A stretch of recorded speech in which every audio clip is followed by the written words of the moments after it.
Hey everybody, we are going to be talking rituals with Guruji Harshradha. Yeah, and this is a topic of great interest to me. I'm sure it is to a lot of people. I feel like, rituals in all traditions, in all religions, were prescribed for, hi Dr. Dina Manju, were prescribed for a reason. And then I think we became an intellectual generation and we started intellectualizing everything. And then at some point, Namaste Guruji, Pranam. As soon as Guruji is ready to join, we will let him in. But yeah, I feel like at some point, we as an intellectual generation started intellectualizing everything, wanting to understand it. And part of this journey led us to even give away some of the rituals. So let's get back with our intellect to understand what they are and why we should adopt them or not. Good evening, I was saying hello everybody. Thanks for joining. So I know I've gone through this journey with rituals, on and off, and questioning and surrendering, and faith and questioning of faith. I know I have never found better explanations than Guruji has given me in terms of. I don't think Guruji's made a request to join. I just want to double check. Okay, yeah, than Guruji has given me in terms of these simple things that exist in our Vedas and how we can understand them simply with our whole modern understanding and mind, the scientific minds that we have, with the seeking that we have. So, Namaste Krishna ji, how are you doing? And good request to join, so let's bring him on.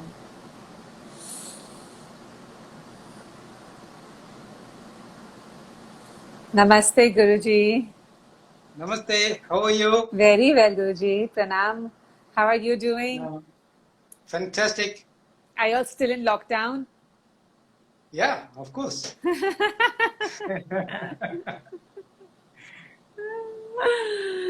Government is instructing people to be at home, but I don't see anybody at home. Everybody is on street only. Oh, but we are so lucky because of this lockdown. We've got this great opportunity to connect with you. So the lockdown gives us so many blessings, Guruji. Thank you, thank you. So today's topic is a very interesting one, Guruji, rituals. Aha. But before we go into that, I was hoping that we can summarize Tantra a little bit because that was such a big, important topic. Okay. So if you want, Guruji, I will summarize it as I understand it, and then you can make corrections, and then we'll take it to our next topic. Okay. Yes. Okay. So, Tantra, this is what we understood, right, has been popularized in the world, in the West, as this state of being, which is different. And when Guruji went to explain to us what Tantra really is, Tantra, which means the word technique, right, is a part of the journey of a seeker. So what, from what you explained is that when we come into the world and we start experiencing the world through our senses, and some people can say that whether it's the act of reproduction, of having sex, or if it's mindfully indulging through your senses, we may often experience a glimpse that there is something beyond these senses which takes us into a higher state. And when we really question and get on that path of seeking, like Guruji said, you will encounter a guru who will probably give you a mantra. You said that is the starting point, is mantra. As we get on the journey of mantra and go through a few different, a few different levels of mantra, then in our journey of climbing the rope back to finding ourselves from where we came, we need those techniques which are called Tantra.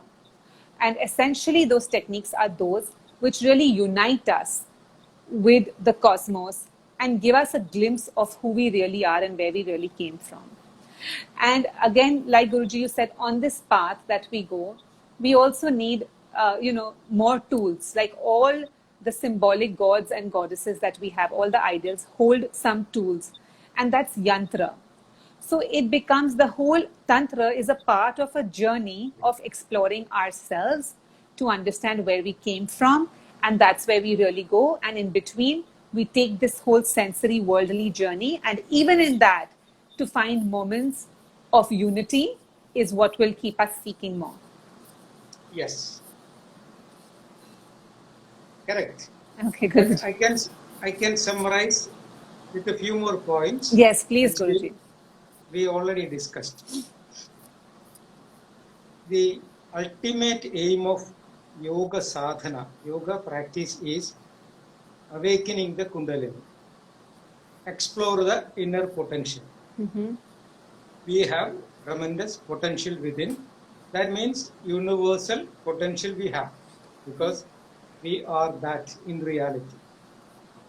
But we don't know our reality, so we keep on searching for it.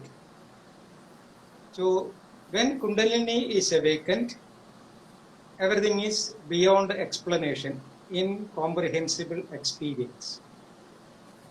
Then why do we discuss it? That Kundalini awakening experience comes as a spark during orgasm. That is the only relationship between this tantric sex and real tantra practice. So that is the technique nature gave to everybody. Momentary spark of Kundalini awakening is orgasm. That is what we should understand. One more philosophical point in that action is, male and female, when they merge together during sexual intercourse with a complete surrender, it's not by force. Both parties, male and female, they surrender each other to make a union. Then the male and female will vanish. Then the third reality will be experienced. Exactly like mind and body merge each other, or Surya Chandra Masur Aikyam Hatha Ithyabhidiyade. When solar and lunar nerve merge each other, both will subside and a third reality will be evolved. So that orgasmic experience is actually Kundalini awakening. Two bodies will vanish and one reality will be experienced. This is what is the connection between this one. Third point is, when we approach that action with a higher awareness, one more interesting part is there.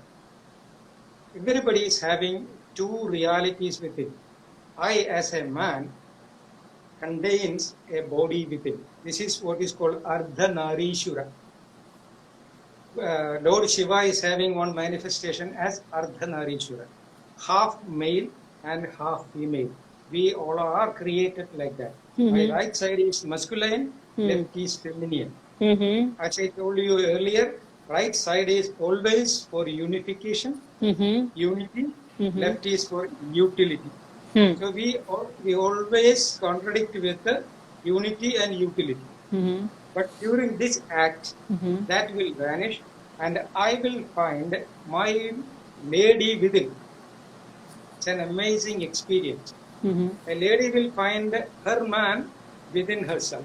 Man will find his female within himself. So that is the philosophical point. So that is the cause of this attraction also. So these are the physical side, to a certain extent mental side. The other subjects we discussed are philosophical and yogic advancement. So these points must be understood in Tantra practice. Right. And of course, that is just one technique, but there are so many other techniques to experience the same. Of course, there are many, but whatever may be the techniques we apply, our ultimate goal is Kundalini awakening.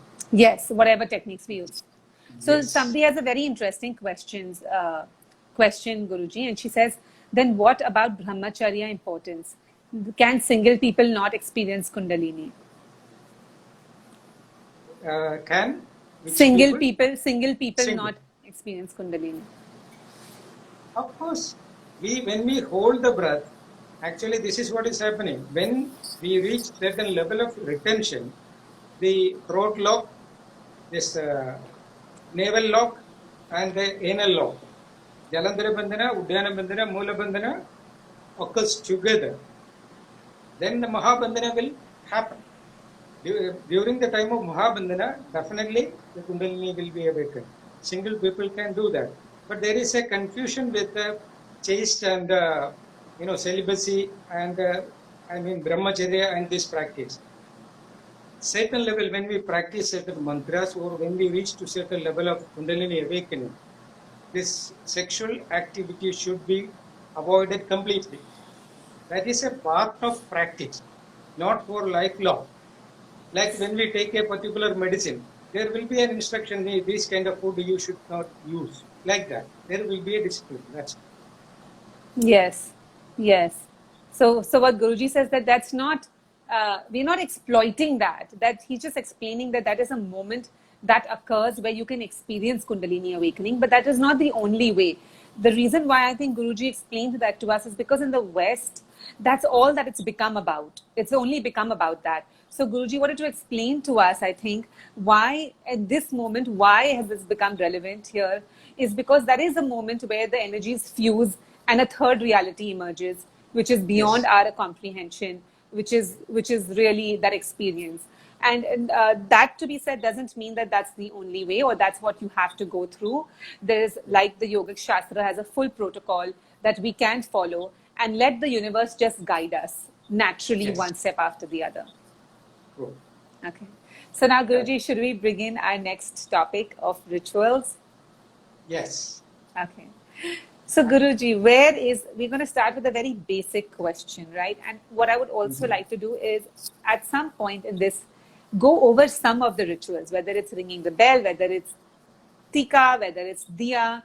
But let's start with how did these rituals emerge in our Shastra? Like, where did they come from? Yes. Actually, rituals are a continuation of Tantra. So, masters experienced the ultimate reality and they wrote everything in clear philosophical language. Mm-hmm. The essence of the experience and the ways to reach there. Mm-hmm. But people were not happy with that, ordinary public. So they changed this philosophical ideas into mythological language. Mm-hmm. They brought some, heroes, Mm-hmm. some legends, and through their stories, they started explaining the philosophical ideologies. There, the mythological practices, symbols came. Now, people are asked to go to temple. What does it mean? Temple is a representation of our body. That is why when you go to the temple, you will get prasad. Have to eat something. The Pandit will give you Yeah, something. prasad, yeah. Okay, then you will get tirtha.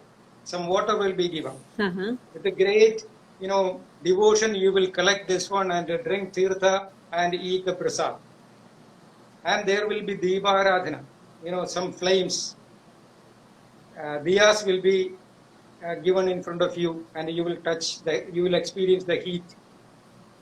Then there will be Dhubaradhana, flowers, sandal and different incense will be used over there.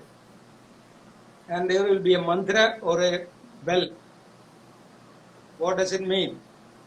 The food, the quality and quantity of food, it should be clean and with the devotion you have to have your food.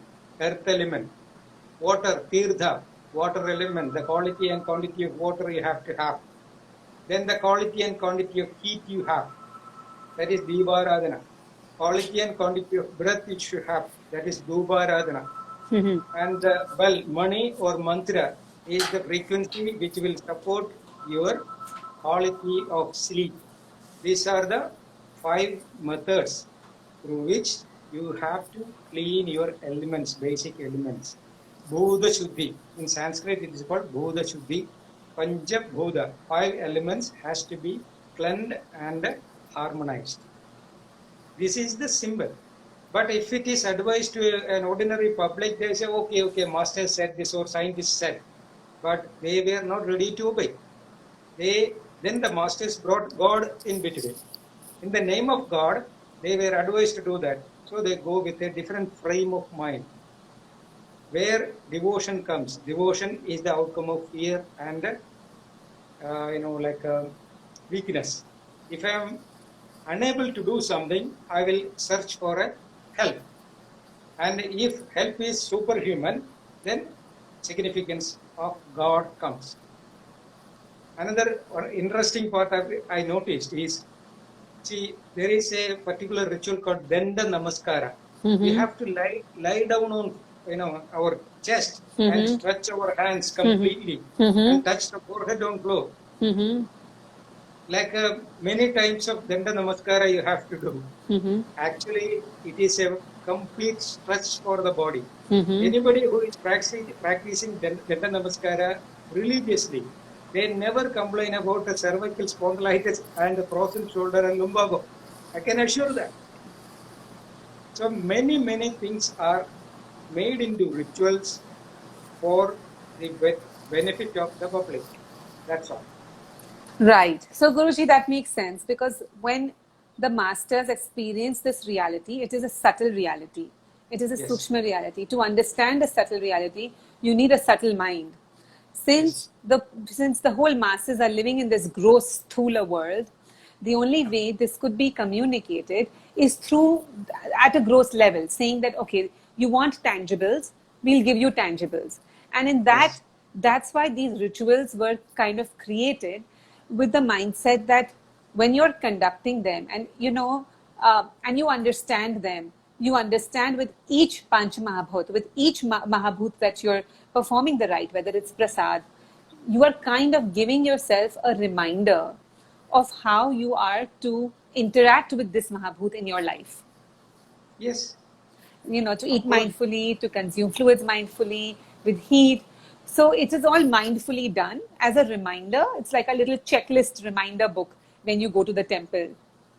One more point. Huh. See, actually, people are not doing mindfully. Again, master used a technique.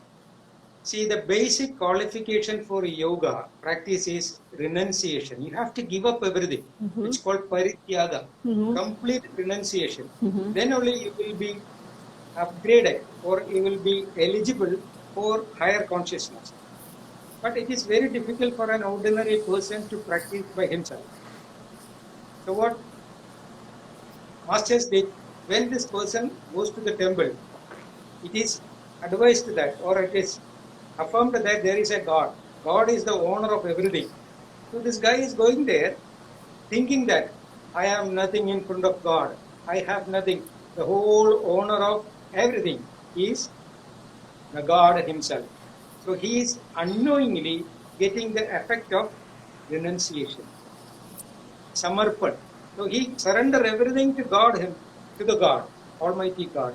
So his mind is, that particular moment, his mind is empty. Exactly as the yogi who renounced everything. It's a technique. So you practice surrender. Every day you go and you practice that surrender. You practice renunciation. And what starts out as a practice for some time when you're a child, and that practice becomes stronger and stronger. And then one day when you're older, you've already done so much practice. You know it's second nature. Then there is a possibility in your seeking journey that you want to actually go further. So now, Guruji, my question to you is this, right? So it is symbolic and it is a reminder and it is scientific. Now, when we have children, Guruji, right, they cannot understand the Panch Mahabhautik Shuddhi. Bhuta Shuddhi is complicated for them to understand. And yet we want to expose our children to rituals. And at some point when they grow up, when they're 8, 9, they're like, Mom, why are we doing this? This is so boring. I mean, that happens to me. It happened to me with my children, right? They said, Mom, why are we doing this? It's so boring. So how do you suggest, Guruji, with children, how do you start this journey of rituals? No need to insist children to start this journey. Please Hmm. let children observe and grow. Hmm. If you want to see some qualities in your children, you adopt that quality for yourself. That's all. Then, when time comes, definitely it's like putting a seed. If you want to keep a good, tree with a good fruits for the coming generation, you keep telling that okay, plant a tree. Tree should have these many, fruits and all these things. It's verbal exercise. Instead of saying that, just plant some seeds. Engage yourself planting seeds, planting trees. That's all. Naturally, in course of time, that seeds will become full-grown trees and it will feed the coming generation. Same way, if you want to educate your children in spiritual way, you be spiritual. Children will enjoy everything, experience everything, they will go through certain things, but these signs which they get in their, which we call lap university. Lap university means when they are children, during this period, they sit on the lap of the parents. They learn these things. It will mold or it will lay the foundation of their personality. That much only we have to do. The rest is with them. So, Guruji, I have a question with that, right? And the thing is, when somebody has been on a journey and they may have already experienced Bhuta Shuddhi, and as you said, right? So, when the masters went on this journey, Guruji, not all of them went on the journey with going to the temples, with the rituals, right? They all went on a unique journey, on an individual journey, which did not have these rituals. So, is it possible for a seeker to reach a point when these rituals have less meaning because they are on a different, they've kind of in a different place in their journey? Definitely. See, like again, these rituals are the exercise which we do for learning a lesson. Suppose you learn piano. When you learn piano, instructor will say you should keep your elbows this way and you should use this note, this note. There will be rules and regulations. But when you go through the rules and regulations and when you become a well experienced piano player, then you are not bothered about the discipline or the basic rules and regulations. Your duty is to produce wonderful music. That's all. Same way, temples are for people in this low level. Spiritually, they have not started yet. These are all preparatory. When they understand the meaning of the temple or the ritual, then they are not supposed to go to the temple. It's like our primary school. You have to learn A, B, C. You go to a primary school and learn the alphabets. And once you have a degree or a PhD in, and will you go there for no need to go. So Guruji, yeah. So why this question came, and it's my own personal situation. So Guruji, my father, for example, right? When I was growing up, he was doing rituals, going to the temple. Now, at some point in his life, right, many years ago, he is completely where he just meditates for hours and hours. He's completely gone on that path, right? Where he's meditating for hours and he doesn't say anything bad about rituals, but he doesn't actively practice rituals, right? And he gently will talk to us about sometimes how it can be distracting for others to get overly obsessed, or that it's a station in their journey. It should not be a destination. So I'm just like honestly what I'm telling you. So then, Guruji, when I had my own children, right, and my father's path really appealed to me of all of that. But then I started getting insecure that, my kids don't even know which I meditate, but like they don't know what my spiritual journey is because they can't see it with their gross indriyas. They cannot see it with their eyes and nose. So because I'm not, but I mean, now I've started I do my diya, I do all of that. So, but Guruji, it is coming from a place of insecurity that, if my kids don't see me doing this, then they will not know. When the truth is, my heart lies more in the path of introspection, meditation, all of that. So should I do a little bit of both? It's a practical question, but I don't know the answer. Now, I have to remind you one fact. We must have tremendous courage to understand spirituality. Now, from your talk, be very straight. You are still confused about what you are doing. Yes. If you are meditating, if you have experienced the real state of meditation, this question would not have aroused in your mind. That it's like a darkness is the absence of light. You are having many questions and confusions or anxieties, means you have to get the inner light more powerful. Then the questions, the darkness will start vanishing. You are bothered about your children, means still you have not understood the cosmic law. Meditation means be one with the cosmic law, be one with the God, or when you realize or when you come to know what God is, who you are. Fair. When I realize myself, Aham Brahmasmi, I am the God. That is what I said. Tremendous courage you must have for anybody who is getting into Tantra or Yoga, Tantra Yoga or whatever yoga we call, must have tremendous courage.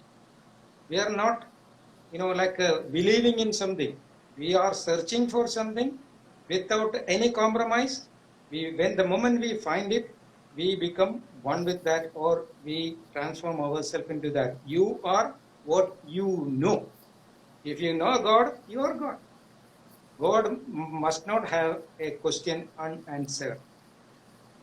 I am not going through only a conventional practice. My path is like the path of our masters. No compromise. If God is there, it is our responsibility and our right to understand what God is. You said it When good. we reach that, and second thing, don't worry about rituals and everything. You make your house as your temple. It Because is. temple means the house of God. God is omnipresent. So God is everywhere. Then why we think of a small structure? It is depending on the situation and the necessity and all these things. Your body is the temple. Idam shariram kaundeya kshetram ithyabhidiyade. This is what Vedavyasa said through Krishna. Even Krishna, many people say, oh Krishna Bhagavan, oh Krishna Radhe Krishna, many things. Fine, let it be. But what does it mean? Krishna means Karshide Anena Idi Krishna. Means whichever is having an focused energy will have a shape. So unlimited energy doesn't have a shape. Fair enough. Yes, Guruji. So the energy is converged to make a shape. So my body has a shape, means there is a center of gravity. Wherever center of gravity is applied, that process is called Krishna. So Vedavyasa understood this one, and if Vedavyasa declared that, hey, I am saying this, who will listen? So he made a tool, a technique he applied. He introduced a Krishna as God, a representative of God. Then through Krishna's mouth, Vedavyasa was delivering Bhagavad Gita. So we should understand these things. Arjuna is our own, introspection or our inner consciousness, the listener. Then Vedavyasa, Guru, but talking through Krishna. When it is done, this is how that situation is also formed. Two armies, positive and negative thoughts, are ready to fight. And the intellect is confused. Which side I should go? There, the cosmic law is delivered. Then come on, let the fight on. End of the fight, the spirituality. Imagine. This is why it's called yoga. 700 slokas are talking about yoga only, nothing else. So learn that. So the moment you get the right meditative mood and that experience, these questions will vanish. If you expect an answer from outer world, you are derailed. You're not in the path. All paths should come to our heart, Hridaya Chakra. It's called Hiranyagarbha. It should be there. And the answers should be derived or delivered from there. Guruji, you have answered many questions of mine in one answer. Many questions of mine, because Guruji, this is what you're saying is exactly what I've been telling myself, but not trusting myself fully. And it really has, Guruji, because I have like these 30 other people in my family telling me, oh, rituals are most important, rituals are most important, and calling me every day and being like, are you doing your rituals? Are you doing your rituals? And then and I myself, so anyways, my question is answered, Guruji. And like you said, again, everything is your own discovery. You explore. If you're confused about two parts, and when you start slowly exploring and discovering, you will get the right answer. Victory will Yes. emerge inside. Any Yes. victory that emerges from outside tools is not a victory. When it emerges from within, that is truly victory. And Yes. in this, Guruji, when people go on this path, and we start with mantra, right? We start with mantra, different types of mantra. Is it possible that at some point they stop leaning on that mantra and it's just purely experiential?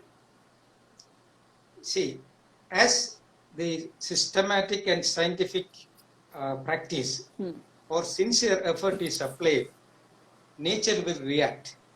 As per the quality and improvement of the sadhaka, the seeker, mantra or guru or instructions definitely will come to that person. Don't worry about it. If you get confusion, then the search is derailed. Just focus on your strength.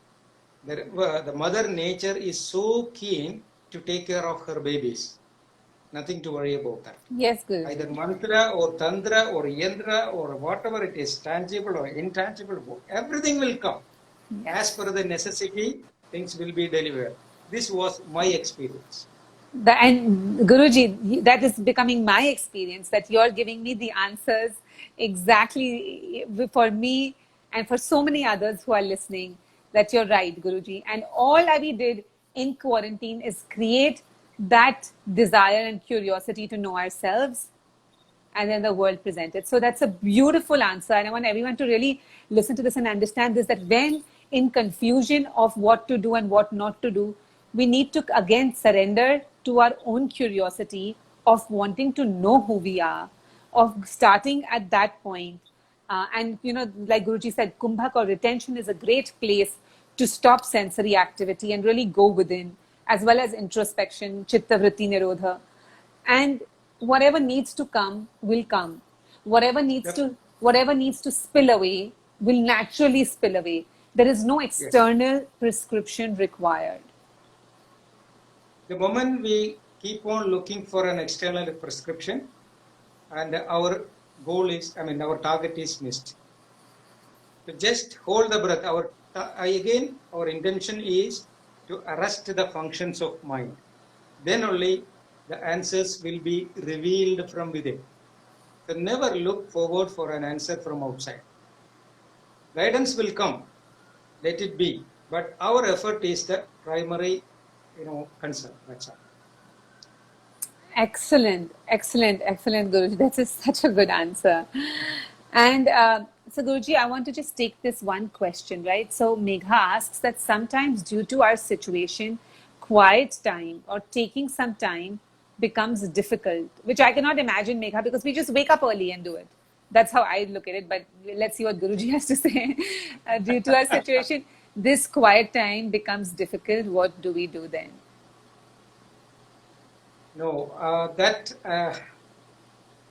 thought I cannot appreciate, because we don't want to wait for a quiet time. 10 to 20 minutes if we cannot find for ourselves. And it has no justification. It is not necessary to sit early morning or late night, or whenever you feel comfortable to take 20 to 30 minutes from your daily schedule. Take it, that's all.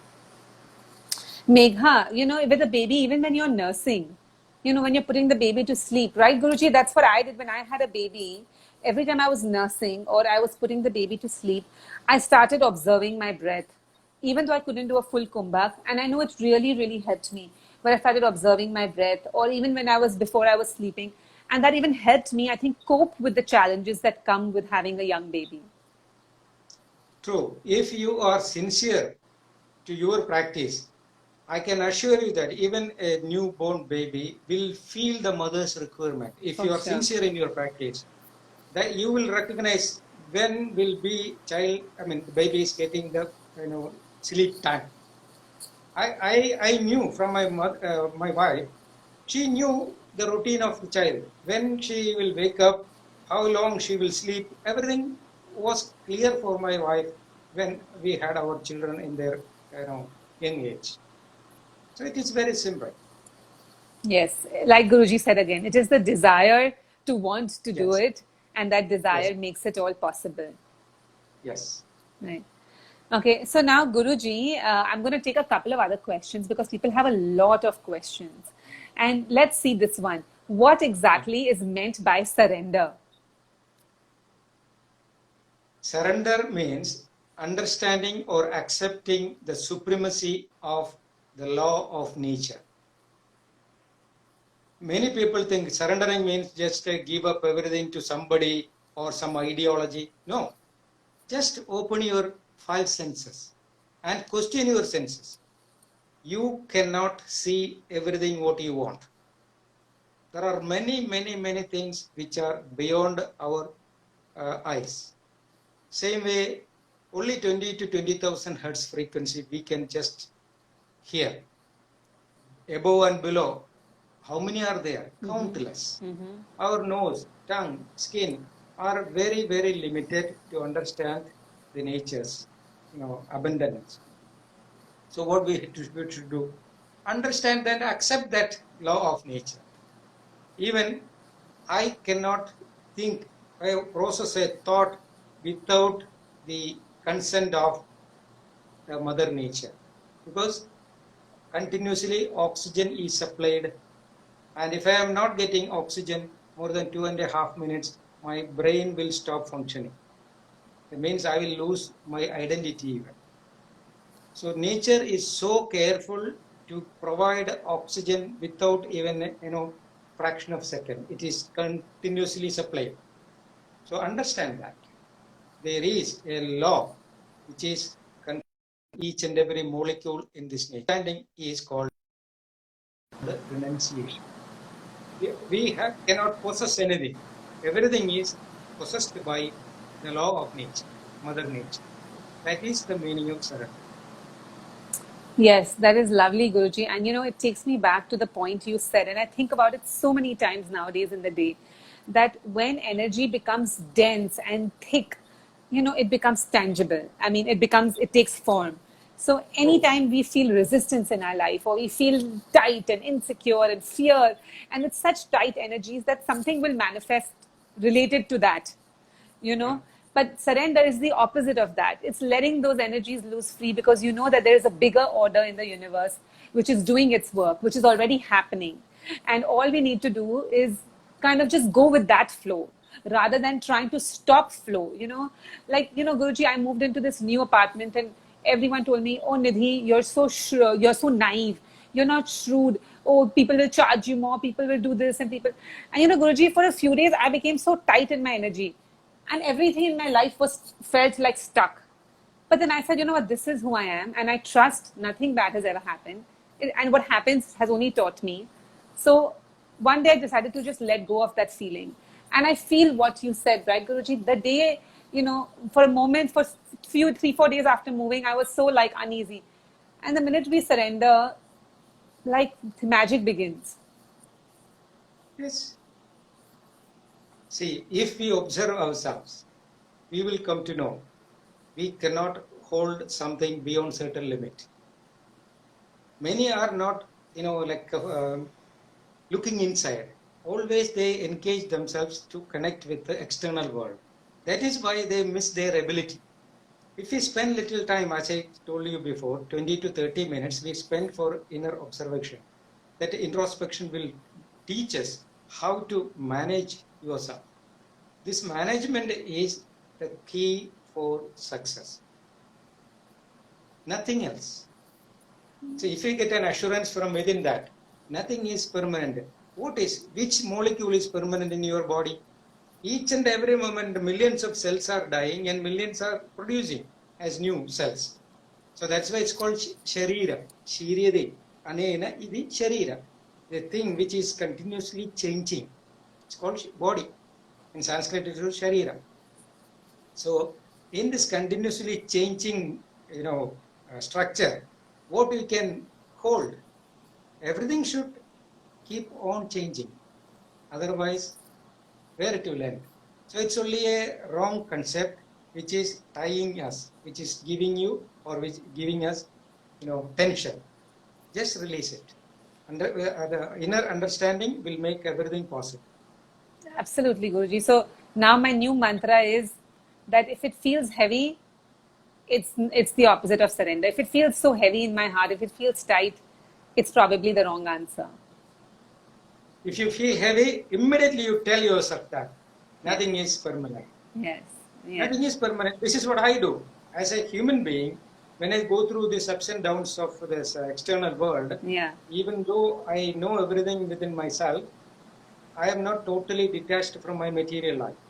If I detach from material life, I cannot enjoy my family, I cannot enjoy my business. As a man, I cannot enjoy these things. Mm-hmm. Like many people say, oh, yogi means yogi should have extraordinary powers.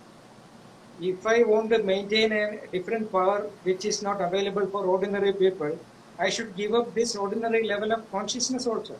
That dimension I cannot experience. So I am a husband, I am a father, I am a businessman, I am a friend, I am a brother. So I am enjoying all these things. So when I go through these multitudes of thoughts and experiences, emotions, I also get confused. See, now my business is totally down. The ashram is shut down because of the pandemic. So heavy loss. And people are asking me, hey, how you manage like this? You are always looking, there is no tension.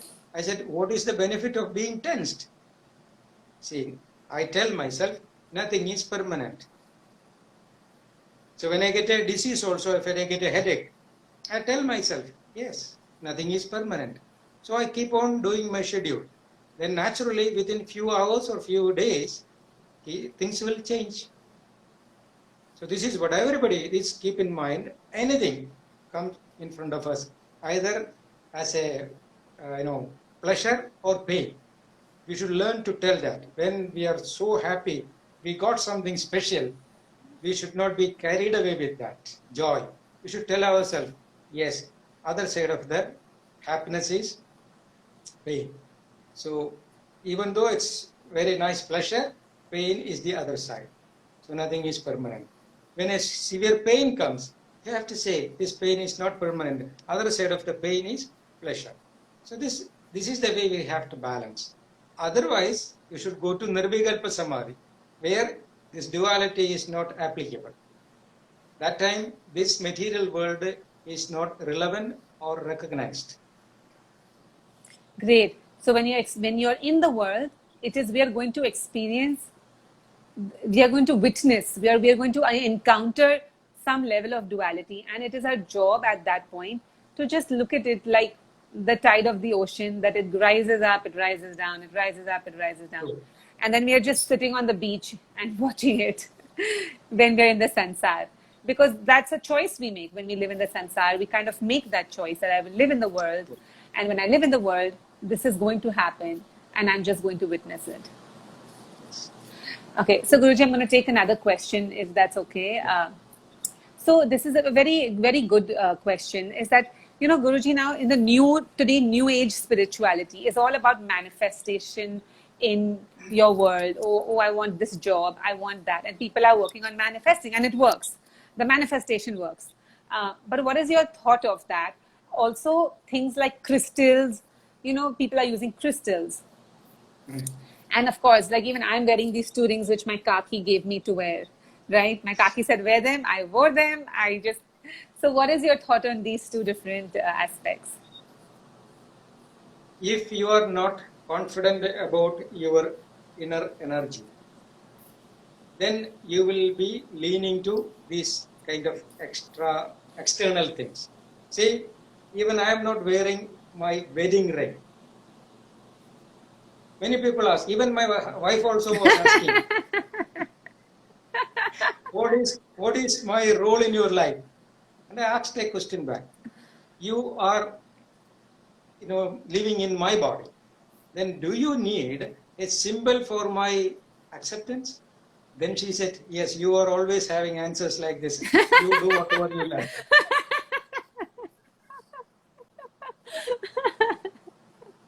See, wedding means wedlock. I am locked with my wife. Then what is the meaning of keeping a symbol in my finger? Same way, these stones and all these crystals, and why we are looking forward an external help? Because we are not confident about our own self. Hold the breath. That is what it's in here.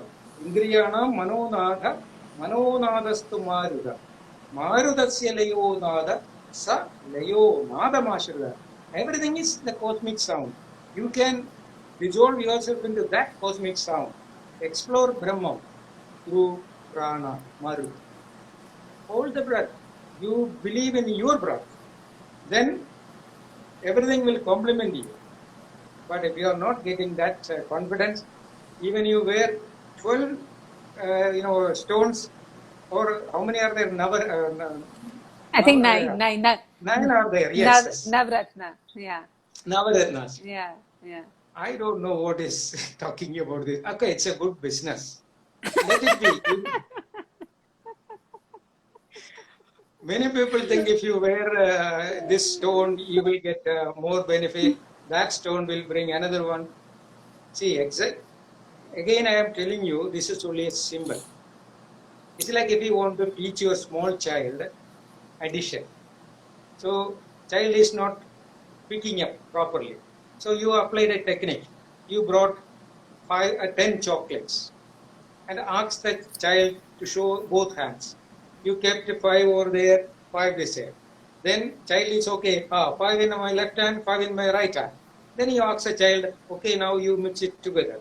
Now count how much it is. Then child said, yeah, it's 10. So chocolate is only a mean to educate the child addition. Same way in our body, we have Navarasas. Navarasa means we have 9 emotions. So these emotions are being controlled by Navagrahas. So when we understand our system very well, these 9 centers will start shining. And definitely it has a link with the other planets. Electromagnetic, yeah. Yes. So this other stones are used to make the people aware that this stone has this capability. Yes. And it can enhance the situation, like a Vigraha in the temple. If you go to the temple, you can see a god. It's only a stone or a metal. So how God can sit there? It's only a symbol.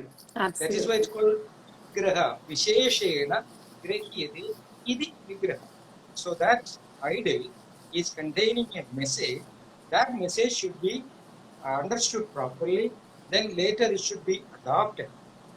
Once you get the full adoption, then you are not supposed to go back to the temple. Absolutely. Same way, these stones are showing certain signals which will enhance your inner ability, and it will advise you how you have to make these points shining as the stone. When you do the pranayama and inner observation, wherever energy is focused, it will start shining. Not only 9 centers, we have total 108 energy points in the body.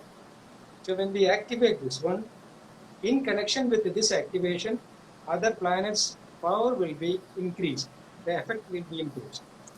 Through that way, you can enjoy or you can explore your inner potential in a different way. Without knowing that, if you wear these stones, I don't think it will give you a support. Right. So Guruji very well said that it's just a crutch, but eventually you have to learn to walk. You can hold a crutch for some time, but it's a crutch.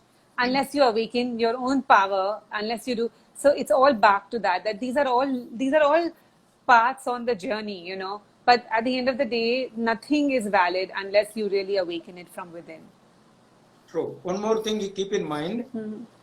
It's like, pole vault. It's a sports item. Yeah. we use a stick Yeah. and we Yeah. have to bang on that Yeah. to get the jerk. Yeah.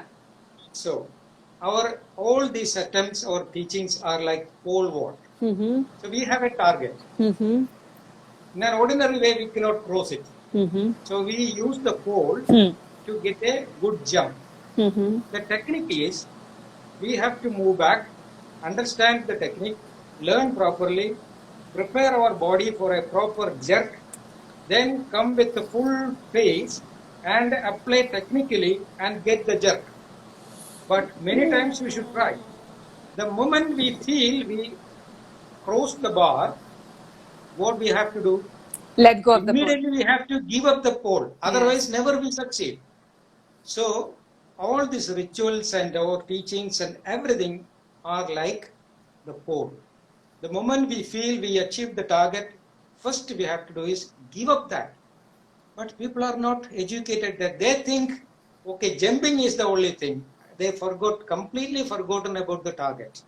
They go to temple saying that God give me this one, I will give you bribe like this. I don't know what does it mean.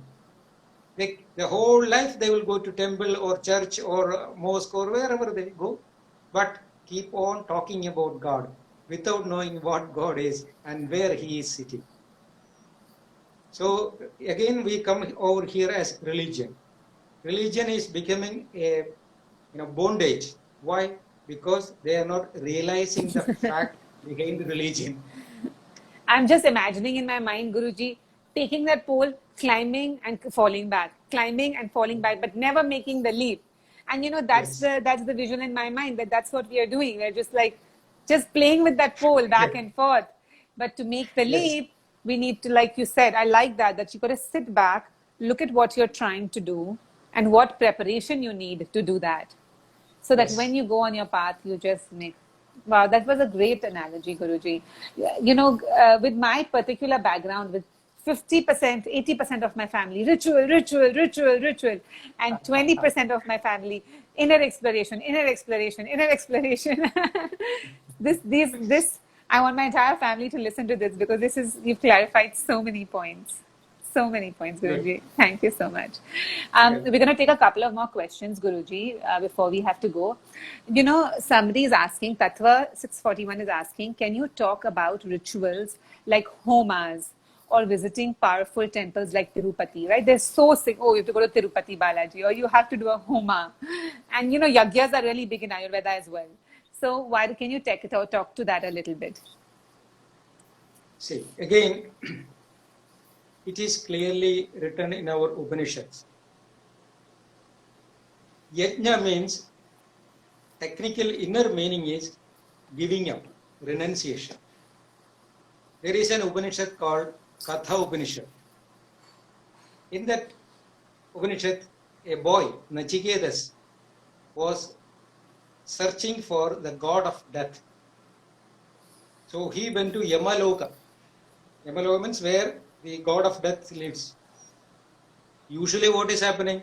When death approaches a person, he is fainting because of fear.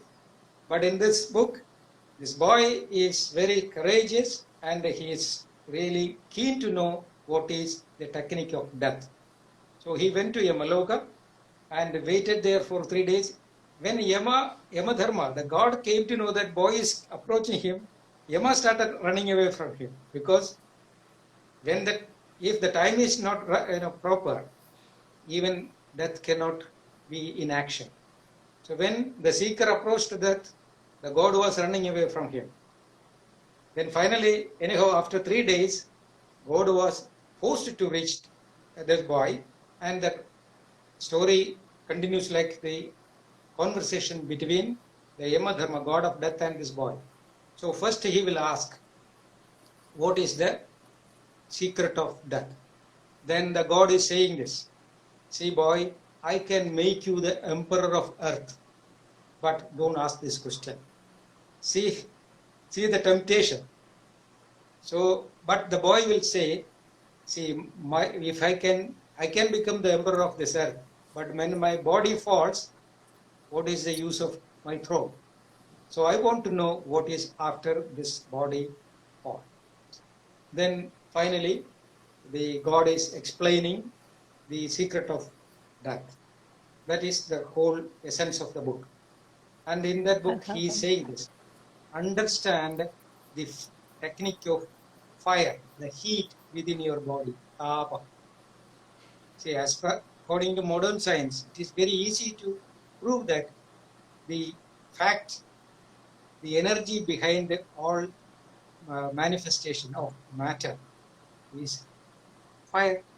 You take water, you reduce the heat, it will become solid. Increase the heat, it will become vapor. So, if you know how to play with your heat, you can get the technology of the molecular manifestation. This is the essence of that book. That is why in our traditional science, tapasa means sages, people who understood the technology of heat management. That is a technique. So yajna means first we have to give up. Where we have to give up? We have to put in fire. So that is the symbol. Either 3 or 5 or 7 stones, bricks are kept over there. What does it mean? 3 means your 3 guna, Jagrat, Swapna, Sushupti. Or you keep 5, Panchabhuta. Or you keep 7, Saptadharu. Or you keep 9 stones, so like Navarasas. And keep fire in that. Fire is the symbol of Kundalini. Yaja means Om Dilaya Swaha, Om Pushpaya Swaha. What does it mean? Whatever is coming in your mind as desires, you put in that fire. That is the meaning of yajna. Nothing else. It's only a symbol. Without knowing this, if you bring all your belongings and put in the Yada Agni, nothing is going to happen. Best, the ultimate result will be you will become poor, and the guys who are already in the yajna will become rich. That's all. Okay, Guruji, that was great. So again, yajna is exactly like going to the temple. It is another act, which is kind of you. If you do a yajna, the concept of understanding what you need to renounce, how you need to renounce, to stay in that mindset, to practice it like that. And again, these are just, like you said, these are just tools in your journey. They're not essentials. You may not always do them. You may start out like that. You may not end like that. It'll come to you when it feels right and natural, and that is the right time for us to undertake them. Not because somebody else is telling you, oh, you should do this. When you're truly seeking, you will know when you need to do what. The moment you bring a mediator in between God and yourself, you are completely, misguided. Guruji, this needs to be put as billboards everywhere in India. We need to put billboards like this. Really. Because Guruji, it's so sad, right? Because inherently, as human beings, right, we know that this does not make sense unless it's coming from within. We are running away from our intuition to meet God, by doing everything that does not feel natural. Versus like what you say is just awaken your intuition, awaken the instinct, and then you'll know what to do. It's the reverse journey that people are making. Yes. So there is a story which is usually, given to all sadhakas. Musk, Yeah. kasturi, Yeah. musk. Yeah. The natural musk is coming from a deer, a particular deer, which is available in the Kashmir area. Right. And during some seasons, it has a gland. That gland is just above the navel. Yes. When this gland is activated, musk will be pouring out from that. Yeah. So the whole area will be, having that wonderful, fragrance. Yeah. So the poor animal is searching for the source from where it is coming. It keeps on running everywhere without knowing that fragrance is coming from its own gland. We are searching for God like this, as same as that animal. That was the best way. We have about 30 seconds left, Guruji. This was the best way to summarize this. Next week, Guruji, we want to take some more question and answers, because I think we need this would be useful to do a little bit more clarity on this, on the rituals. So we'll take some more question answers. Thank you so much, Pranam, Guruji, for your time, and like always, super useful session. We're very grateful. Thank you, Guruji. Pranam to all. Thank Thank you. Thank you very much.